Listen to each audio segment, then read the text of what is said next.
हाँ जी, question number 1 पढ़ते हैं, 4 मार्क्स का। इसमें देखो क्या कह रहा है, if the sum of m terms of an AP is same as sum of its n term, show that m plus nth term is 0। Show that sum of its m plus nth term is 0। ठीक है जी, तो इसको जरा मैं क्या कह रहा है इसके अंदर, देखो sum of m terms is same as sum of n terms. ये 4 मार्क्स की वर्कशीट है। ठीक है, sum of m terms, sum of m terms is same as sum of n terms. ठीक है जी, और आपको जो निकालना है वो क्या निकालना है, sum of m plus nth, sum of first m plus n terms निकालना। क्वेश्चन समझ में आया आपको? पहली m टर्म का सम पहली n टर्म के सम के बराबर है। पहली m टर्म का सम मतलब sm, पहली n टर्म का सम मतलब sn। पहली m टर्म का sum is same as sum of first n term, और हमें निकालना क्या है, sum of first m plus n term. Question ध्यान से समझ में आ गया अच्छे तरीके से?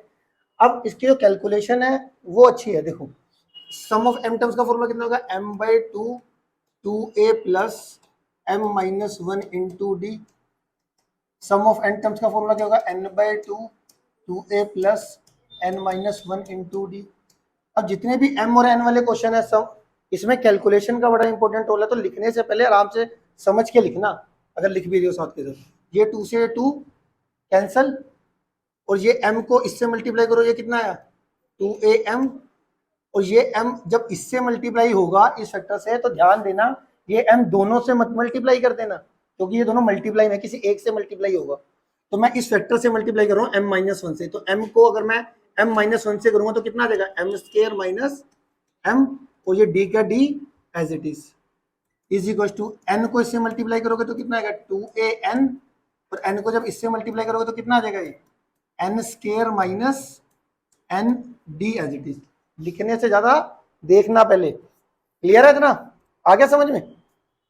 अब मैं क्या कर रहा हूं, a वाली टर्म को मैं a वाली टर्म के पास लेके जा रहा हूं, d वाली टर्म को d वाली टर्म के पास लेके जा रहा हूं। तो 2am, ये 2an को मैं लेफ्ट में लेके जाऊंगा तो माइनस का 2an, ये d एज इट इज लिख लिया m स्क्वायर माइनस md, और इसको मैं लेफ्ट में लेके जाऊंगा तो ये प्लस का है, उधर जाकर माइनस का हो जाएगा। सेम टू सेम लिखना है, बट जो प्लस है वो मैंने लिख लिया माइनस। ये दोनों टर्म मैंने लेफ्ट में भेज दिया, इसलिए राइट साइड क्या रह जाएगा, 0। ओके, अब इसमें देखो 2a कॉमन आ जाएगा तो क्या बचेगा, m-n। इसमें इन दोनों में d कॉमन ले लोगे तो कितना आएगा, m square minus m d, ये मैंने कॉमन ले लिया बाहर, ये माइनस अंदर जाके साइन चेंज कर देगा, माइनस का n स्क्वायर प्लस का n। क्या मेरी बात समझ में आ गई?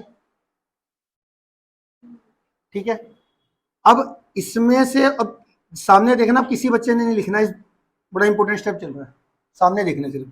ये एम स्क्वायर है, ये माइनस एन स्क्वायर, इसमें M square minus M square में A square minus B square की आइडेंटिटी लगा सकता हूँ मैं, A plus B A minus B, M square minus N square में।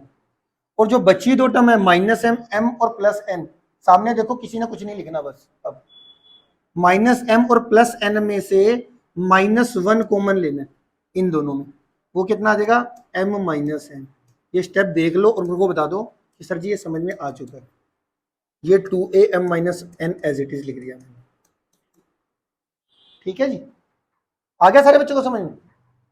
ओके, अब एक टर्म, दो टर्म और ये 3 टर्म, इन तीनों में देखो m माइनस एन है ना तीनों में, तो मैं कॉमन ले सकता हूँ सब में। तो मैंने क्या करा, यहां से m माइनस एन ले लिया कॉमन सब में, तो यहां पे क्या बचेगा, m माइनस एन कॉमन लेने के बाद 2a plus m minus n, यहां पे कॉमन लेने के बाद क्या बचेगा, m प्लस एन, यहां पर m माइनस एन कॉमन बाहर जाएगा तो क्या बचेगा, माइनस का 1, और ये d का d as it is equal to 0। ठीक है, थोड़ा सा इस चीज को ध्यान से ऑब्जर्व करना। यहां से मैं जब m माइनस एन, और यहां से जब मैं m माइनस एन को बाहर कर रहा हूं, तो इस ब्रैकेट, ये ब्रैकेट, इस होल ब्रैकेट के बाहर d है, ये जो d है किसके ब्रैकेट, इन दोनों टर्म के बाहर है d, तो यहाँ पे m प्लस एन माइनस 1 बचेगा, d ये रहा बाहर, m plus n minus 1 d बाहर, m माइनस एन यहां से बाहर कर दिया, m माइनस एन यहां से बाहर कर दिया, तो बचेगा क्या, एक m प्लस एन और एक m माइनस 1। ये स्टेप दिख रहा है आपको, साफ साफ समझ में आता हो यार। m माइनस एन बाहर करेंगे तो क्या बचेगा, यहाँ पर 2a लिख दिया, ये देखो।